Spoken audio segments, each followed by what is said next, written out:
என்னுடைய காதல் வாழ்க்கை மற்றும் திருமண வாழ்க்கையில் இந்த தேர்ட் பர்சனால நான் ரொம்ப கஷ்டப்பட்டுட்டே இருக்கேன். இவங்க என்னுடைய வாழ்க்கையிலேருந்து, என்னுடைய திருமணம் மற்றும் காதல் வாழ்க்கையிலேருந்து நகர்ந்து போவாங்களா? நான் ரொம்ப கஷ்டப்பட்டுட்டே இருக்கேன். மன ரீதியான துன்பங்கள் இவங்களால வருது. என்னுடைய பர்சனே என்ன சரியாக ட்ரீட் பண்ண மாட்டேன்றாங்க. இப்படிலாம் கேள்விகள் இருந்துச்சுன்னா இந்த ரீடிங் உங்களுக்காக தான். இது ரெசனேட் ஆகலைன்னா பார்க்க வேண்டாம். ஒரு ப்ராப்பரான ரீடிங்காக நம்ம இதை பார்க்கலாம். காமான பிளேஸில் நீங்கள் அமர்ந்துட்டு ஒரு deep breath in and breath out பண்ணிவிட்டு இந்த ரீடிங்குள்ளே வாங்க. நம்ம ஒரு ப்ராப்பரான சேனலைஸ்டு ரீடிங் நம்ம பார்க்கலாம். ஸோ இந்த தேர்ட் பர்சன் கிட்ட இருந்து வந்துட்டு இருக்க இந்த இன்ஃப்ளூயன்ஸ், ஒரு விதமான மனவேதனை, ஒரு மன குழப்பத்திலேயே நான் இருக்கேன் அப்படின்னீங்கன்னா அதற்கான ப்ராப்பராக யூனிவர்ஸ் கொடுக்கக்கூடிய கைடன்ஸ் என்னன்னு நம்ம பார்க்கலாம்.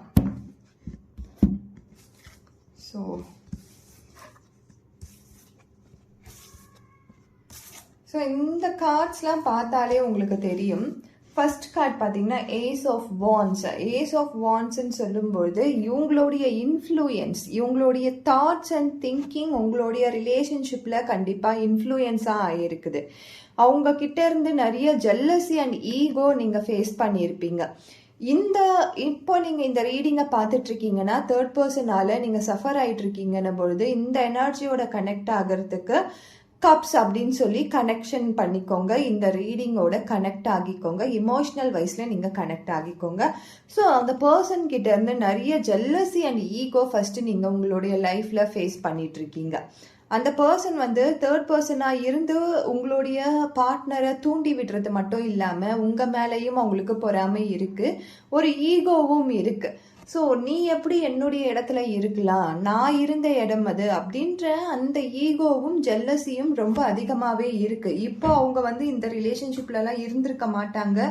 சில நாட்களுக்கு முன்னாடி வரைக்கும் அவங்க கண்டிப்பாக உங்களை தொந்தரவு கூட பண்ணியிருக்க மாட்டாங்க. ஆனால் திடீர்னு இந்த ஈகோவால் திரும்பவும் உங்களை ரொம்ப கஷ்டப்படுத்த ஆரம்பிச்சிருப்பாங்க. உங்கள் பர்சன் கிட்ட உங்களை பற்றி ஏதாவது ஒன்று சொல்லி உங்களுக்கு அது காயத்தை கொடுக்கக்கூடிய ஒரு விஷயங்களை அவங்க பண்ணிட்டு இருந்திருப்பாங்க. ஸோ இது எல்லாமே உங்களுடைய காதல் வாழ்க்கையில இப்போ நடந்துட்டு இருக்கோம்.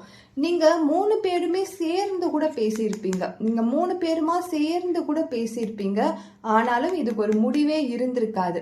இங்க டிஸ்கஷன் நடக்குது பாருங்க.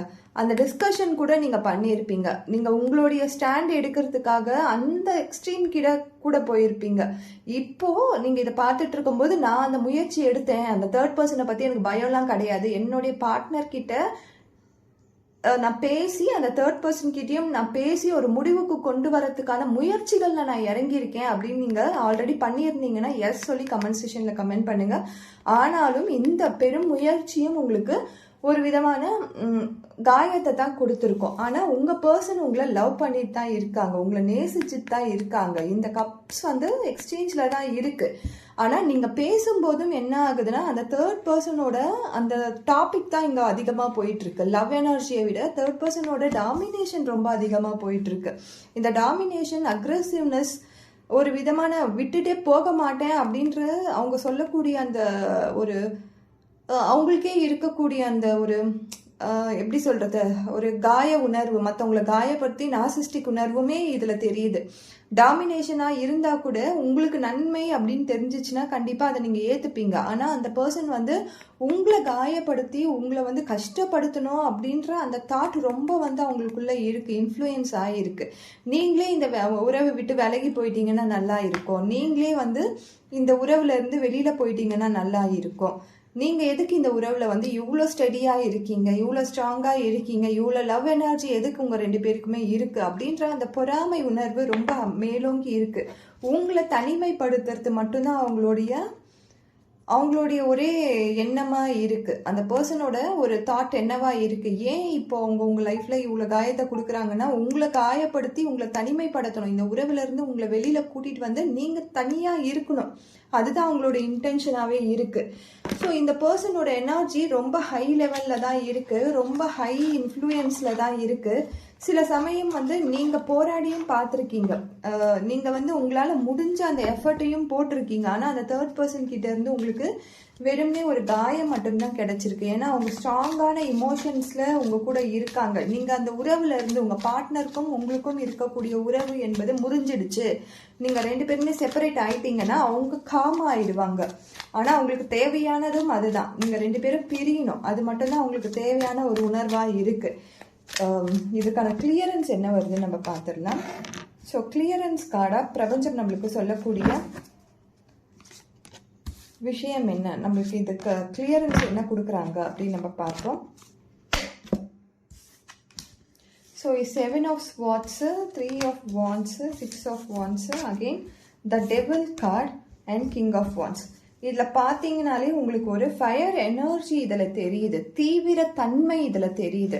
ஸோ உங்கள் பர்சன் வந்து கொஞ்சம் தீவிரமாக உங்கள் கூட இருக்க உறவை கொஞ்சம் தீவிரமாக மெயின்டைன் பண்ணாங்கன்னா கட்டாயம் இந்த டெவில் அப்படின்ற இந்த 3rd பர்சனை கண்டிப்பாக நீங்கள் இந்த உறவுல இருந்து வெளியில் கூட்டிகிட்டு போயிடலாம். இந்த உறவுல இருந்து வெளியில் அனுப்பிச்சிடலாம். ஆனால் உங்களுடைய பர்சன் கையில் தான் இருக்குது. நீங்கள் எவ்வளோ எஃபர்ட் போட்டாலும் பரவாயில்லை.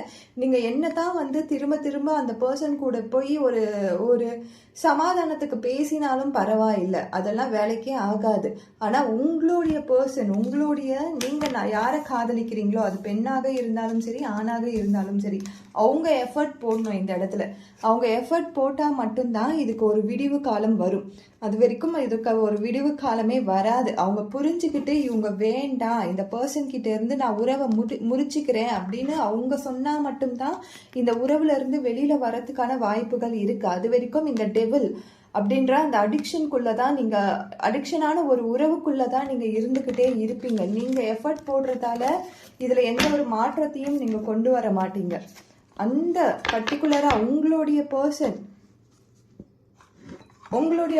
இந்த இடத்துல வந்து கண்டிப்பா ஒரு எஃபர்ட் போட்டே தீரணும் இந்த 3rd பர்சனை வெளியில அனுப்புறதுக்கு. ஏன்னா உங்க பர்சனுக்கு வந்து ஒரு ஃபயர் எனர்ஜி இருக்குது. உங்க பர்சன் கிட்ட இருக்கிற அந்த ஃபயர் எனர்ஜி எப்படி இருக்குன்னா, அவங்கள வந்து இவரு கண்டிப்பா அல்லது இவங்க கண்டிப்பா வெளியில அனுப்புறதுக்கான வாய்ப்புகள் ரொம்ப கம்மி தான். உங்க உறவுல இருந்து வெளியில அனுப்புறதுக்கான வாய்ப்புகள் ரொம்ப கம்மி தான்.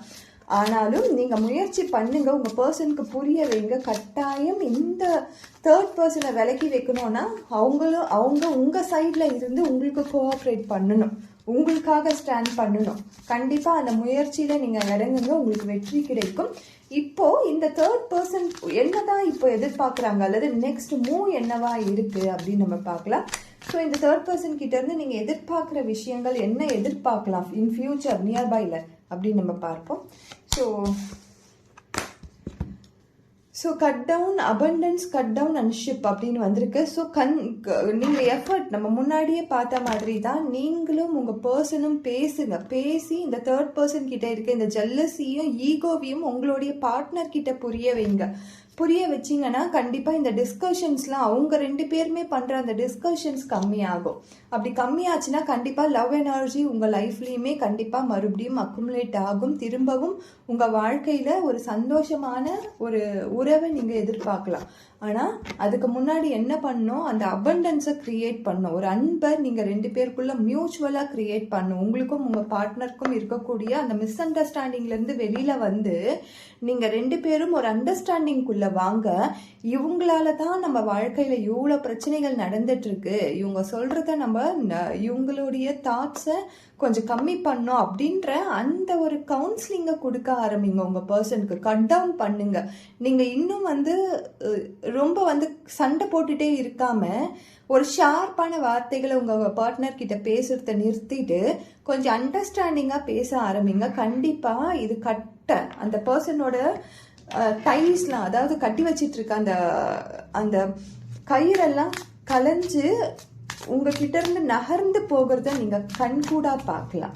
இது எல்லாமே உங்க கூட இருந்து உங்க பார்ட்னர் உங்களுக்கு சப்போர்ட் பண்ணா மட்டும்தான் இது நடக்கும்.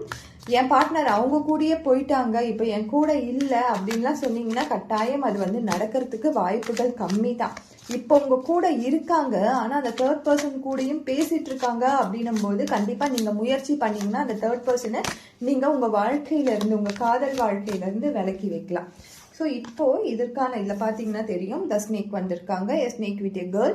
ஸோ அந்த பாய்ஸ்னஸ் பர்சன் வந்து இப்போதைக்கு அந்த பாய்சனை கண்டிப்பாக உங்கள் மேலே அந்த ஜெல்லசியாகவோ ஈகோவாகவோ கக்கிட்டு தான் இருப்பாங்க. ஆனாலும் நீங்கள் கொஞ்சம் வெயிட் பண்ணுங்க, உங்களுக்கான மாற்றங்கள் வரும். நாட் டுடே, இப்போ இல்லைன்னா கூட அந்த மாற்றம் இப்போவே நடக்குது அப்படின்னா கூட சில நாட்களுக்கு அப்புறமா கண்டிப்பாக உங்களுடைய ஹார்ட் பிரேக்ஸ் எல்லாமே ஹீல் ஆகி ஒரு நல்ல ரிலேஷன்ஷிப் கிரியேட் ஆகும். இப்போ உங்களுக்கு ஒரு ஹீலிங் தான் தேவைப்படுது. ஒரு ஹீலிங் மட்டும்தான் உங்களை வந்து ஒரு ஃபேஸ் ஆஃப் அழகான வாழ்க்கைக்குள்ளே கூட்டிகிட்டு போகும். உங்கள் தேர்ட் பர்சன் கண்டிப்பாக விலகி போவாங்க. அதுக்கு உங்களுடைய பார்ட்னரோட சப்போர்ட் மட்டுமே நம்மளுக்கு தேவைப்படுது. அப்படி என் பார்ட்னர் எனக்கு சப்போர்ட்டே பண்ணலன்னா நீங்கள் விலகி போகிறதுக்கான வாய்ப்புகள் இருந்தால் அதை பாருங்கள். ஸோ இந்த க்ளோஷரோட இந்த ரீடிங்கை நம்ம க்ளோஸ் பண்ணலாம். ஏன்னா ஒன்று அவங்க சந்தோஷமாக இருக்கணும், இல்லைன்னா நம்ம சந்தோஷமாக இருக்கணும். ரெண்டு பேருமே சந்தோஷமாக இல்லாத உறவுக்கு நம்ம என்ன பெயர் வச்சாலும் அது காதலாக மாறத்துக்கு வாய்ப்பே கிடையாது.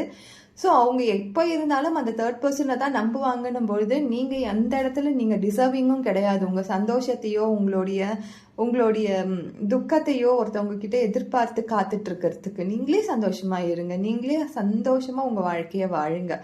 Thank you so much. இந்த க்ளோஷரோட இந்த ரீடிங்கை நம்ம கம்ப்ளீட் பண்ணலாம். Thank you so much.